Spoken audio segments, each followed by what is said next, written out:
Hello दोस्तों, मैं हरीश रावल स्वागत करता हूँ एक बार फिर आपके अपने YouTube channel India's money maker में। आज हम बहुत एक इंटरेस्टिंग टॉपिक आईपीओ के बारे में बात करने जा रहे हैं। आईपीओ होता क्या है, कैसे इसको अप्लाई करते हैं और कैसे ये अलॉटमेंट के अपने चांसेस को बढ़ा सकते हैं। जिन लोगों के अलॉटमेंट नहीं आते हैं वो इस वीडियो के देख के आप बहुत कुछ सीख सकते हैं और अपने अलॉटमेंट के चांसेस बढ़ा सकते हैं।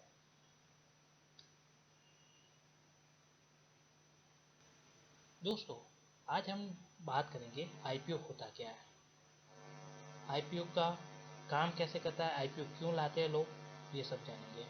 आईपीओ का हम कैसे अपने अप्लाई कैसे कर सकते हैं, अपन कैसे अपने बेसिक वे में अप्लाई कर सकते हैं अपने को आईपीओ मिले, और आईपीओ का अलॉटमेंट का प्रोसेस क्या होता है। जिन लोगों के आईपीओ नहीं लगते हैं वो ये स्टेप जरूर देखें, उससे आप सीखेंगे कि आपके आईपीओ क्यों नहीं लगते हैं।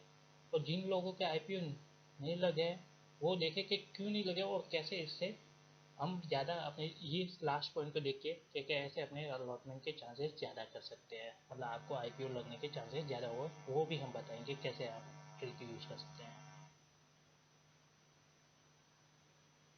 What is a IPO? IPO क्या होता है? बेसिकली आईपीओ जब किसी कंपनी को एक्स्ट्रा फंड की रिक्वायरमेंट होती है ना, तो दोस्तों वो है ना दो तरीके से फंड ले सकती है। या तो किसी बैंक के पास या किसी और के पास जाके लोन मांग ले कि हाँ मेरे को भाई साहब लोन की रिक्वायरमेंट है, आप लोन दे दो। लोन में क्या है, आपको पेमेंट वापस करना पड़ेगा और उसके लिए वो तरीका है।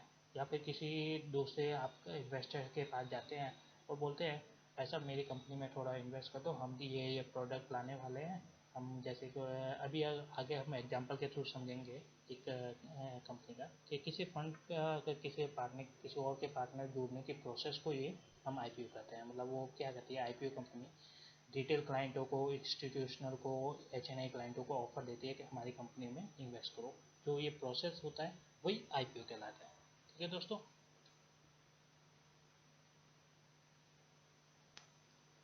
यहाँ पर हम एक एग्जांपल लेते हैं कि एक्स वाई जेड कंपनी है।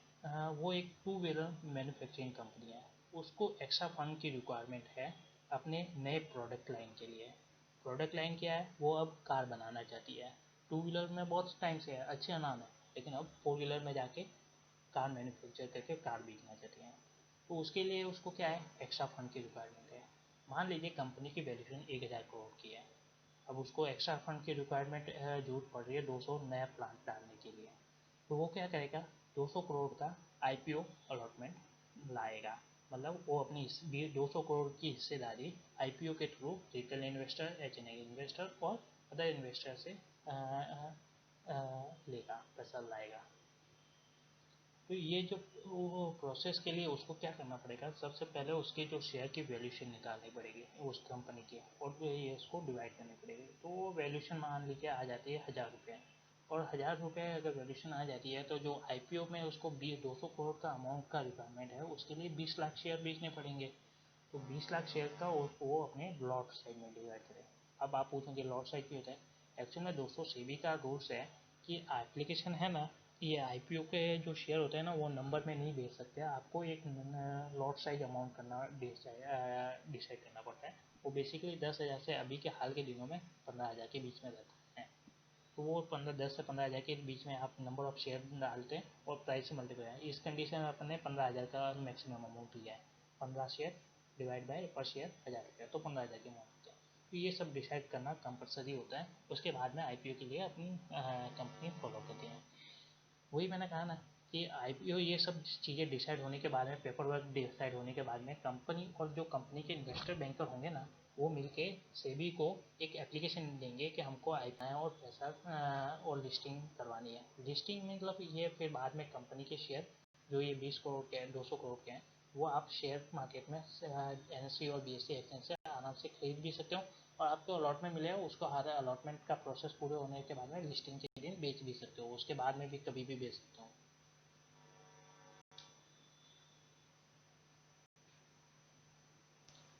ये सब तो चलो आपके काम की चीज़ नहीं है अलॉटमेंट कैसे हो रहा है, लेकिन आपके काम की ये है कि आप आईपीओ कैसे लगा सकते हैं।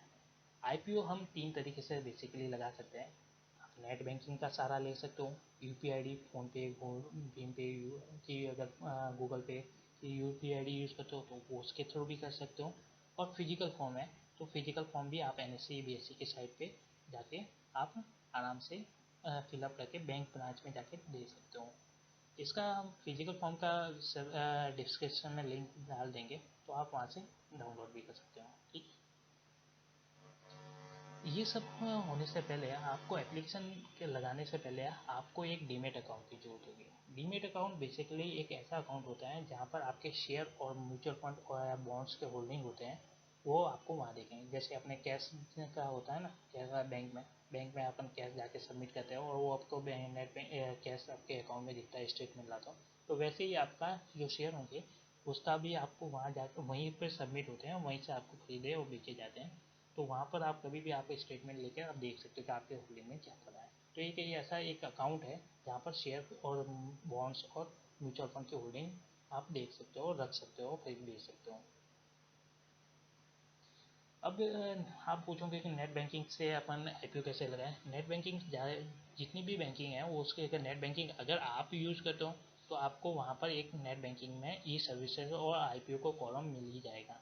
वहाँ पर जाके आपको अपना जो करंट में IPO चल रहा है वो सेलेक्ट करना है और फिर बाद में अपने अमाउंट डिसाइड करना है आपको कितने लॉट साइज में अमाउंट लाना है। मतलब आपको 1 लॉट लगाना है, 3 लॉट लगाना है, 5 लॉट लगाना है, वो आप डिसाइड करके जो पेमेंट होगा वो आपको OTP आएगा, उसमें पेमेंट सबमिट करते ही एप्लीकेशन नंबर जनरेट हो जाएगा। यहाँ पर सक्सेसफुली पेमेंट होने के होते ही आपका एप्लीकेशन सक्सेसफुली हो जाएगा और एप्लीकेशन नंबर आपको हाथों हाथ मिल जाएगा। दूसरी चीज़ होती है UPID। UPID में क्या होता है, आपको अपने ब्रोकर या आप किसी भी ब्रोकर के पास आपका डीमेट अकाउंट है, वहाँ पर आपको फ़ोन करके आप एप्लीकेशन वहाँ से फिलअप कर सकते हो या आप अगर उनकी ट्रेडिंग प्लेटफॉर्म यूज़ करते हो तो वहाँ पे भी आपको आराम से मिल जाएगा। वो सब करने के बाद में आपको वो सब करने के बाद में आपको एक लिंक UPID जहाँ की आपने UPID दी है फ़ोनपे भीम पे, वहाँ पर एक लिंक आ जाएगी पेमेंट के लिए और हाथों हाथ आपको एप्लीकेशन नंबर भी जनरेट हो जाएगा। लेकिन जब वो लिंक आएगी तो उसका पेमेंट एक्सेप्ट सक्सेसफुली होने के बाद में ही आपका एप्लीकेशन सक्सेसफुली माना जाएगा। अदरवाइज वो एप्लीकेशन जब तक सक्सेसफुली नहीं होगी तब तक आप पेमेंट UPID के थ्रू नहीं होंगे। तो ये एक दूसरा तरीका है। फिर लास्ट थर्ड तरीके पर आता है, तीसरे तरीके में, जहाँ पर आप NSE और BSE से साइट से आप एप्लीकेशन फॉर्म डाउनलोड कर लीजिएगा। जैसे मैंने डिस्क्रिप्शन में एक लिंक दे रखी है NSE की, तो वहाँ से आप फॉर्म आपको जिस IPO का लगाना है वो IPO उस टाइम चल रहा है तो वहाँ से फॉर्म फिलअप कर देना और डाउनलोड कर लेना। डाउनलोड करने के बाद प्रिंट आउट निकाल कर उसको किसी जो आपकी बेसिक डिटेल है, पैन कार्ड में डिटेल, ये address proof, demat account number, bank account number, जहाँ के एप्लीकेशन कर रहे हैं, तो वो सब चीज़ें डिटेल आपको पूछेगा। वो एक आपको इंडिविजुअल कैटेगरी पूछेगा कौन सी कैटेगरी में डालना है। वो सब डालने के बाद में आप फॉर्म जो फिलअप करने के बाद में अपने जो पास में आपका जहाँ का ब्रांच है वहाँ पे जाके या जो भी अपने सिटी की सबसे हेड ब्रांच है वहाँ पे जाके आप बैंक वो एप्लीकेशन सबमिट कर दो। वो सबमिट करके आपको एक पेमेंट स्लिप देगा, वो आप फिलअप कर देना और आपका पेमेंट वहाँ से बैंक से वो ब्लॉक कर देंगे। ठीक है।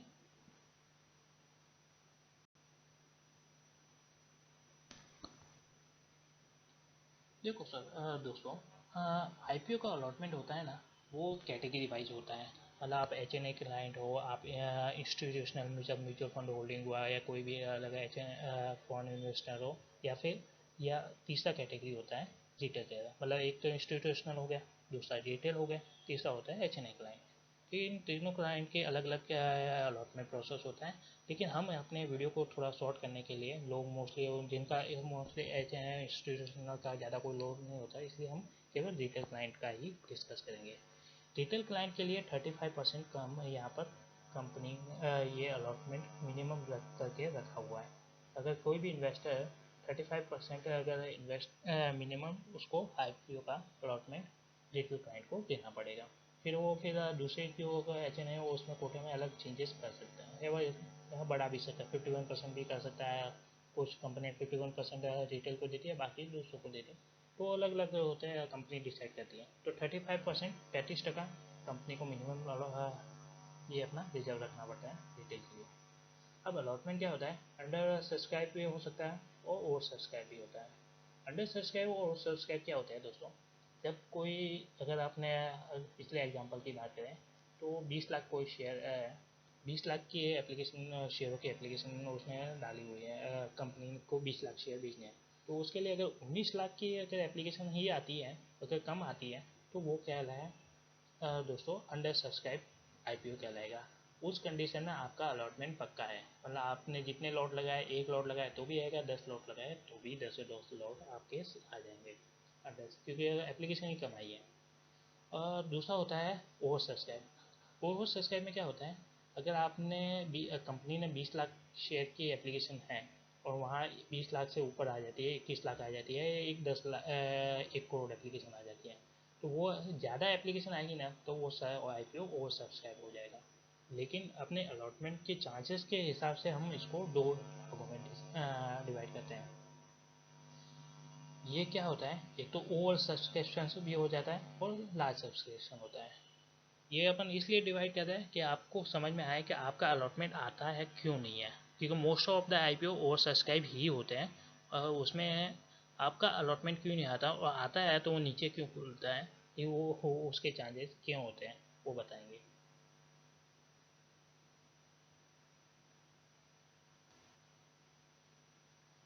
पहले हम बात करते हैं small over subscription. Small over subscription में क्या होता है दोस्तों, कि अब अगर कंपनी 20 लाख शेयर आईपीओ के थ्रू बेचना चाहती है, उसमें केवल एप्लीकेशन आती है अगर 21 लाख की, तो वो क्या है, अलॉटमेंट कम होता है।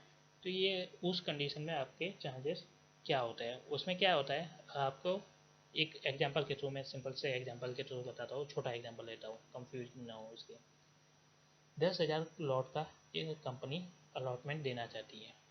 उसमें क्या होता है, 12,000 लॉट के आपके पास एप्लीकेशन आती है कि हमें हमको 12,000 लॉट रिक्वायर्ड है। तो क्या हुआ, 10,000 की एप्लीकेशन थी लेकिन बेचनी थी, और 12,000 की आई है, तो ओवर सब्सक्राइब तो हो गया है, लेकिन क्या है, जो लोग थे ना, वो केवल 8,000 लोगों ने एप्लीकेशन डाली है। एप्लीकेशन जब 8 कम लोगों ने डाली हुई होगी ना, तो सेबी का एक रूल्स है कि आपको मिनिमम, अगर किसी कम एप्लीकेशन है तो सबको एक एक लॉट आपको देना ही पड़ेगा। तो पहले आपको फर्स्ट राउंड में एक एक लॉट सबको मिलेगा, और बाकी के जो 2,000, मतलब 8,000 लोगों ने ये 10,000 के लिए एप्लीकेशन डाली है, तो बाकी के 2,000 जो लॉट होंगे ना, वो है ना randomly computerize system, lottery system से जनरेट होंगे। मतलब वो मान लीजिए एक ने 1 लॉट डाला है, बी ने 10 लॉट की एप्लीकेशन डाली है, और सी ने 5 लॉट की एप्लीकेशन डाली है। तो फर्स्ट राउंड में एक एक लॉट तो दोनों को सबको मिल जाएगा, ए को भी मिलेगा, दो को एक बी को भी मिलेगा और सी को भी मिलेगा। लेकिन तीसरा राउंड होगा ना दोस्तों, उस सॉरी, फर्स्ट राउंड में तो एक एक लॉट आपको मिल गया। दूसरा राउंड होगा ना, उसमें कंप्यूटराइज सिस्टम होगा 2,000 लॉटों के लिए। तो उसमें क्या है, ए को भी 1 लॉट मिल सकता है, बी को भी, सॉरी, ए को तो मिलेगा ही नहीं, उसने एक ही एप्लीकेशन डाली है। जो बी और सी के में लॉटरी सिस्टम से डिसाइड होगा कि ए को मिलेगा या बी को मिलेगा, या बी को मिलेगा या सी को मिलेगा।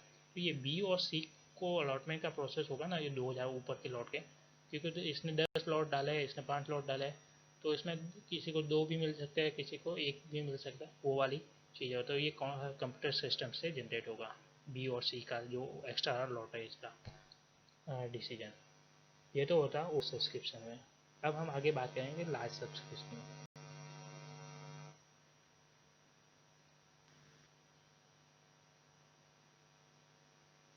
दोस्तों लार्ज सब्सक्रिप्शन है ना, उसका एक बेसिक फंडा है कि उसमें क्या है, एप्लीकेशन बहुत ज़्यादा आते हैं, बहुत ज़्यादा क्वांटिटी में आते हैं। मतलब आपका 10,000 के लिए कंपनी ने अगर अलॉटमेंट डाला है, एप्लीकेशन डाली है, तो जो अलॉटमेंट के लिए जो एप्लीकेशन आएगी ना, वो तकरीबन आएगी 1 लाख, 4 लाख, 5 लाख, इतनी एप्लीकेशन आती है। तो उस कंडीशन में क्या होता है, ना तो किसी को एक एक लॉट दे सकती है कंपनी, और ना ही उसका अलॉटमेंट किसी को आएगा, क्योंकि लॉट साइज में है।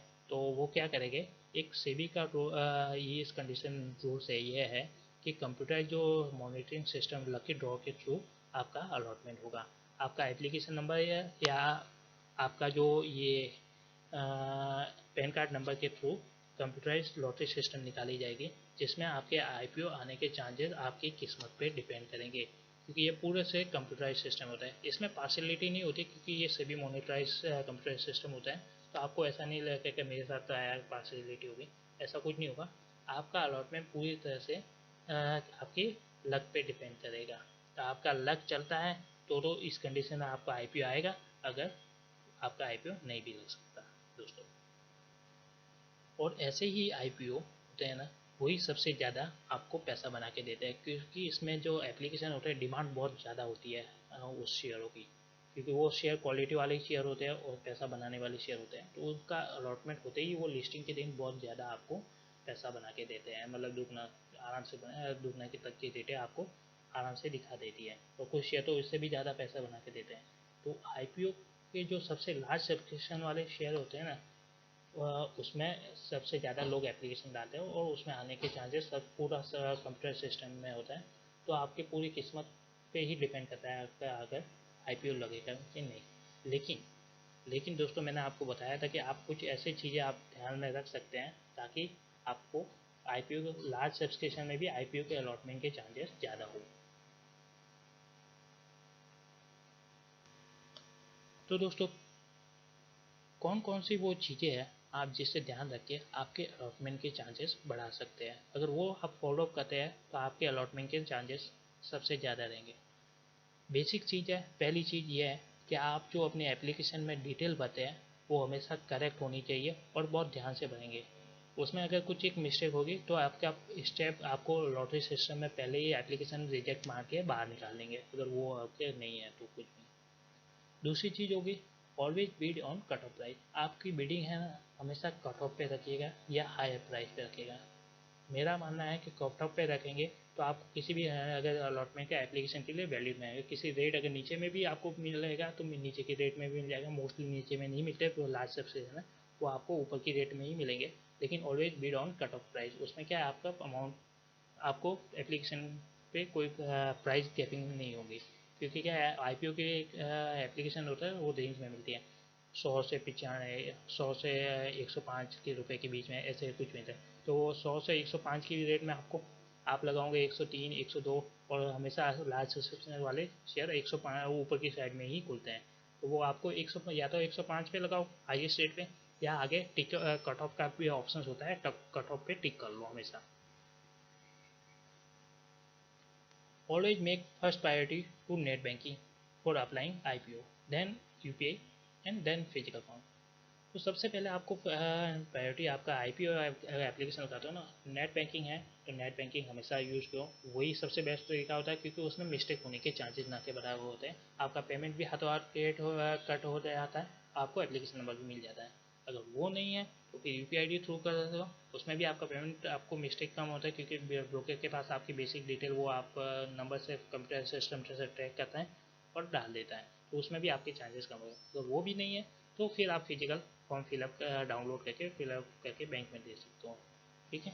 बैंक में क्या होता है कि कई बार जो बैंक ये प्रोसेस होता है ना, उसमें कई बार मिस्टेक हो जाते हैं, सर्वर प्रॉब्लम आ जाती है, तो आपके IPO कई बार जया भी जाते हैं। तो इसलिए मैं अवॉइड करता हूँ कि आप फिजिकल फॉर्म ना भरें, क्योंकि उसमें टाइम भी बहुत जाता है और हार्ड वर्क भी बहुत ज़्यादा लगता है और चार्जेस भी थोड़े कम रहते हैं, इसलिए नेट बैंकिंग का यूज़ करना बेस्ट समझता हूँ मैं, और UPI का। अगर आप HNI क्लाइंट हो, अगर आप 2 लाख से ऊपर के या 5 लाख 10 लाख की IPO एप्लीकेशन डालना चाहते हो तो हमेशा अपना एप्लीकेशन IPO HNI कोटे से ही भरें। इसमें क्या होता है, इसका प्रोसेस थोड़ा अलग होता है, इसलिए आपको थोड़ा बहुत आपके लगने के चांसेस हमेशा रहते ही है। उसमें आपके IPO के शेयर पार्शियली अलग होता है, इसलिए ज़्यादा चांसेस है। वो मैं कभी और वीडियो में आपको बताऊंगा क्या होता है प्रोसेस उसका।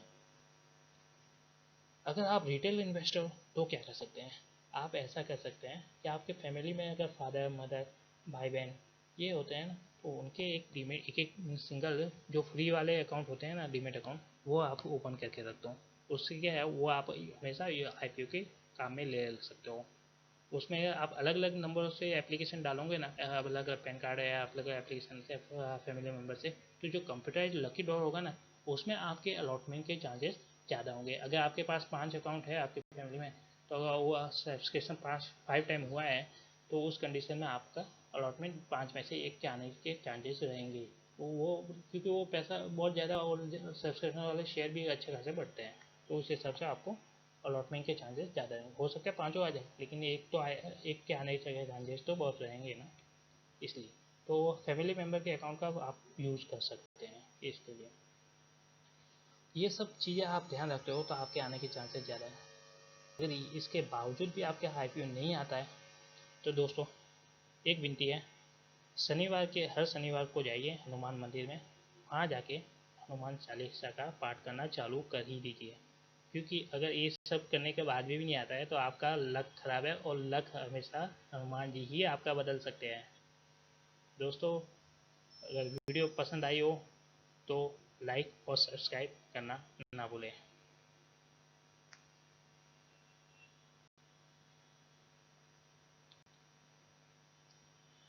थैंक यू दोस्तों, मिलेंगे अगले वीडियो में, लेकिन सब्सक्राइब करना मत भूलिएगा दोस्तों, बहुत हेल्प मिलेगी। Thank you.